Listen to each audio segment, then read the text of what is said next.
Hi. Okay, Tuesday tip here. I'm talking about shoulders. So a lot of times when I work with a client in her home, virtually or in the dressing room, she'll put something on and there's something not quite right about it. And so what I love to do is to show her what the not quite right thing is. And that's what I'm going to show you today, one of them.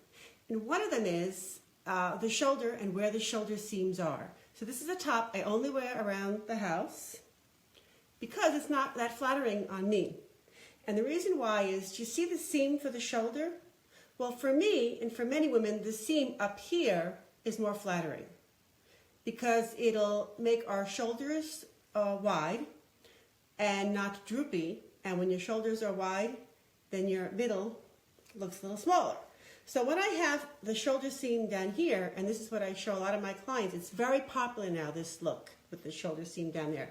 When the shoulder seam is down here, you're now making your shoulders droopy. Now, if you have very broad shoulders, that's great. But most women don't. They're a little big chesty-wise, and they might not have that much of a defined shoulder line. So a drop shoulder like this is not very flattering. Also, when you have a drop shoulder, you have more fabric here, and that makes you look bigger here. Again, if you have a larger bust, or if you want to not look heavier than you are, you don't want to add more around here, because it's just going to make you look like you are bigger than you really are. It'll also make you look like you're chestier. It can make you look like you're wearing a tent, and bottom line, you have no shoulders.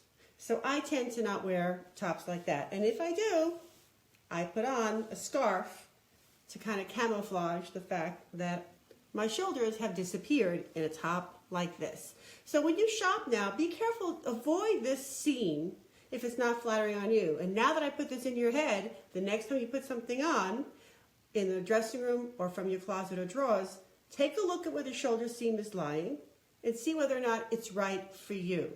Because this little aha can make all the difference when choosing what to wear. Now that I put it into your head, I apologize, but I think it'll be a good voice that you'll be hearing. If you want any more tips, you can always go to scarlettimage.com. I have styling tips and I have shopping tips for you. Thanks for tuning in on my Tuesday Less Than 5. See ya. Oh, and happy Thanksgiving.